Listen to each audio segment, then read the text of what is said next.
अस्सलामु अलैकुम वरहमतुल्लाहि वबरकातुहू। मेरे अजीज़ भाइयों और बहनों, आज हम आपके सामने पेश कर रहे हैं हज़रत आदम अलैहिस्सलाम की हकीकत।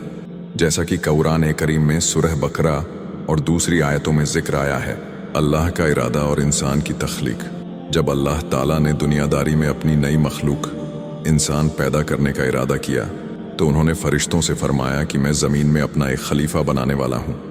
ये बात सुनकर फरिश्तों में हैरानी और कुछ संदेह पैदा हुआ, क्योंकि उन्हें अंदेशा था कि कौन सी मखलूक इतनी अहमियत की होगी कि वह ज़मीन पर उनका बदला या उनकी इबादत कम कर दे। उन्होंने अल्लाह से पूछा कि क्या तू ऐसी मखलूक बनाएगा जो फसाद और खून खराबा करेगी, क्योंकि उन्होंने पहले की कुछ मखलूक़ात देखी थीं जिनमें इन चीज़ों के संकेत थे। मगर अल्लाह ताला ने बड़ा मुय्यन और गहरा जवाब दिया, मैं वह जानता हूँ जो तुम नहीं जानते, यानी उसका इल्म और मंसूबा उससे कहीं बढ़कर है जो तुम समझ पाते हो। इसी तरह अल्लाह ने इंसान को इल्म से नवाजा और उसे वो बातें सिखाईं जो फरिश्तों को मालूम न थीं, ताकि यह वादह हो जाए कि इंसान में भी अल्लाह की किसी खास मंशा और रहमत की झलक है। इल्म का इजहार और आदम अलैहिस्सलाम की फजीलत। अल्लाह ताला ने हज़रत आदम को तमाम चीज़ों के नाम और उनकी हकीकत सिखा दी, यानी उन्हें इल्म और समझ की दौलत अता कर दी। इसके बाद अल्लाह ने फरिश्तों से फरमाया कि अगर तुम सच्चे हो तो इन चीज़ों के नाम बता दो। मगर फरिश्तों ने अदब से अर्ज किया कि हमें उतना ही इल्म है जितना तूने हमें सिखाया है, उसके सिवा हमें कुछ मालूम नहीं। फिर अल्लाह ने हज़रत आदम से कहा कि तुम इन चीज़ों के नाम फरिश्तों को बता दो। जब आदम ने एक एक करके सब चीज़ों के नाम बयान कर दिए तो अल्लाह ने फरिश्तों से फरमाया, क्या मैंने तुमसे नहीं कहा था कि मैं आसमानों और ज़मीन की पोशीदा बातों को जानता हूँ, और वह भी जानता हूँ जो तुम जाहिर करते हो और जो छुपाते हो। इस तरह इल्म और तालीम के ज़रिए हज़रत आदम अलैहिस्सलाम की फजीलत और बरतरी को साफ तौर पर दिखा दिया गया। सजदा का हुक्म और इब्लीस की नाफरमानी। जब हज़रत आदम अलैहिस्सलाम की फजीलत इल्म के ज़रिए सब पर जाहिर हो गई तो अल्लाह ताला ने तमाम फरिश्तों को हुक्म दिया कि आदम को सजदा करो।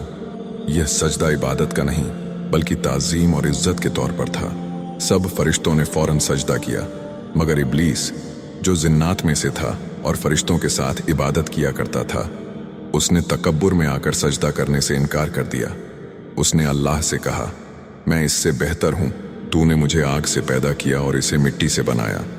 इस घमंड और नाफरमानी की वजह से अल्लाह ताला ने उसे अपनी रहमत से दूर कर दिया और फरमाया कि निकल जा यहाँ से, तू मरदूद है और तुझ पर क़यामत तक मेरी लानत रहेगी।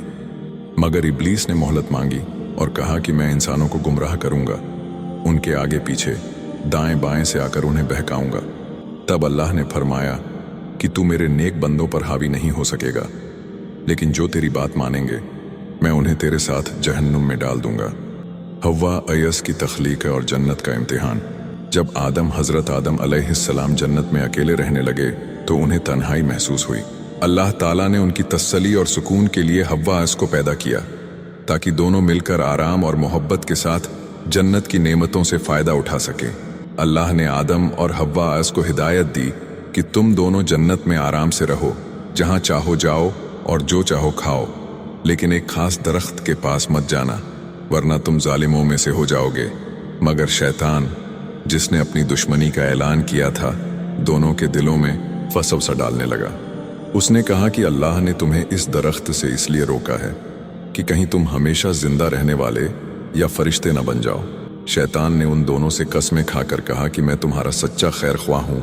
आखिरकार शैतान ने धोखे से आदम और हज़रत हव्वा अलैहिस्सलाम को उस दरख्त की तरफ खींच लिया और उन्होंने उस फल को खा लिया। सतर खुलना और तौबा का वाक़या। जैसे ही हज़रत आदम अलैहिस्सलाम और हव्वा अलैहिस्सलाम ने उस दरख्त का फल खाया तो अचानक उनका सतर पर्दा खुल गया। उन्हें अपनी हालत पर शर्मिंदगी और अफसोस हुआ और वह दरख्तों के पत्ते तोड़ तोड़ कर अपने ऊपर लगाने लगे ताकि अपने आप को ढक सकें। तभी अल्लाह ताला ने उन्हें पुकारा और फरमाया, क्या मैंने तुम दोनों को उस दरख्त से मना नहीं किया था और यह भी नहीं कहा था कि शैतान तुम्हारा खुला दुश्मन है? यह सुनकर आदम और हव्वा अलैहिस्सलाम ने अपनी गलती मान ली और फौरन तौबा की। उन्होंने दुआ की, ऐ हमारे रब, हमने अपने ऊपर जुल्म किया, अगर तू हमें माफ़ न करेगा और हम पर रहमत न फरमाएगा तो हम ज़रूर तबाह होने वालों में से हो जाएंगे। इस तरह उन्होंने अपनी गलती को नकारा नहीं बल्कि अल्लाह के सामने इकरार किया और रहमत की भीख मांगी। जन्नत से उतरना और दुनियावी जिंदगी का आगाज़। आदम और हव्वा अलैहिस्सलाम की तौबा अल्लाह ने सुन ली, लेकिन उनके लिए यह फैसला हो चुका था कि अब उन्हें जन्नत से उतारा जाएगा। अल्लाह ताला ने फरमाया, तुम सब नीचे उतर जाओ, अब तुम एक दूसरे के दुश्मन रहोगे और तुम्हारे लिए ज़मीन ही रहने की जगह और गुजारे का जरिया होगी। वहीं तुम जियोगे, वहीं मरोगे और फिर उसी से दोबारा उठाए जाओगे। इस तरह आदम और हव्वा अलैहिस्सलाम को दुनिया में भेज दिया गया। दुनिया में आने के बाद आदम अलैहिस्सलाम बहुत रोए और तकरीबन 40 साल तक अल्लाह से तौबा और इस्तिग़फ़ार करते रहे। आखिरकार अल्लाह ने उनकी तौबा कबूल की और उन्हें नबूवत के ज़रिए हिदायत दी। साथ ही उनकी औलाद को यह वादा सुनाया कि जब भी मेरी तरफ से कोई नबी तुम्हारे पास हिदायत लेकर आए तो उसका कहना मानना, और जो लोग मेरी आयतों को झुठलाएंगे और नबियों की बात नहीं मानेंगे वो जहन्नुमी होंगे और हमेशा के लिए उसी में रहेंगे। यही से इंसानी नस्ल की शुरुआत हुई और आदम अलैहिस्सलाम ने तकरीबन 900 साल तक जिंदगी गुजारी, फिर उनका इंतकाल हुआ। सबक और नसीहत। हज़रत आदम अलैहिस्सलाम की पूरी ज़िंदगी हमें एक अहम पैगाम देती है। जब उनसे गलती हुई तो उन्होंने अपनी नफ्स पर घमंड नहीं किया, बल्कि फ़ौरन अल्लाह के सामने इकरार किया, तौबा की और रहमत मांगी। इसके उलट शैतान ने जब गुनाह किया तो उसने अपनी गलती मानने के बजाय तकब्बुर किया और इल्ज़ाम तक अल्लाह पर डाल दिया कि तूने मुझे गुमराह किया। इसी वजह से वह हमेशा के लिए मरदूद और लानती ठहर गया। इस वाक़े से इंसान को यह सीख मिलती है कि इंसान से अगर कोई गलती हो जाए तो उसे फ़ौरन अल्लाह से माफ़ी मांगनी चाहिए और तौबा करनी चाहिए। अल्लाह बहुत गफूर और रहीम है, वह अपने बंदों की तौबा कबूल करता है। आदम अलैहिस्सलाम का तरीका यही है कि गुनाह छुपाने या घमंड करने के बजाय अल्लाह से रहमत की भीख मांगी जाए। यही असल पैगाम है।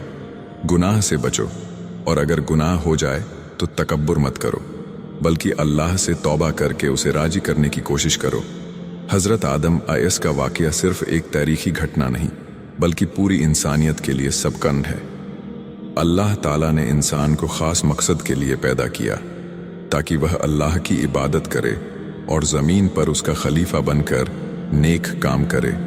इस वाक़ये से हमें समझ में आता है कि इंसान की असल इज़्ज़त और फजीलत इल्म और तौबा में है, न कि ताकत और तकब्बुर में। शैतान की तरह घमंड और नाफरमानी करने वाले हमेशा गुमराह रहेंगे, जबकि आदम की तरह अपनी गलती मानकर अल्लाह से रहमत मांगने वाले अल्लाह की रहमत और माफ़ी के हकदार बनते हैं।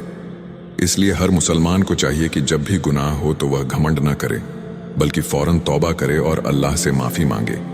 यही आदम अलैहिस्सलाम की सुन्नत है और यही हर इंसान के लिए नजात का रास्ता है। अल्लाह ताला हमें इस वाक़े से सबक हासिल करने और अमल करने की तौफीक अता फरमाए। अगर आप चाहते हैं कि मैं अगली नबी की कहानी भी लेकर आऊं तो कमेंट करके ज़रूर बताएं। अल्लाह हाफिज़ भाइयों और बहनों।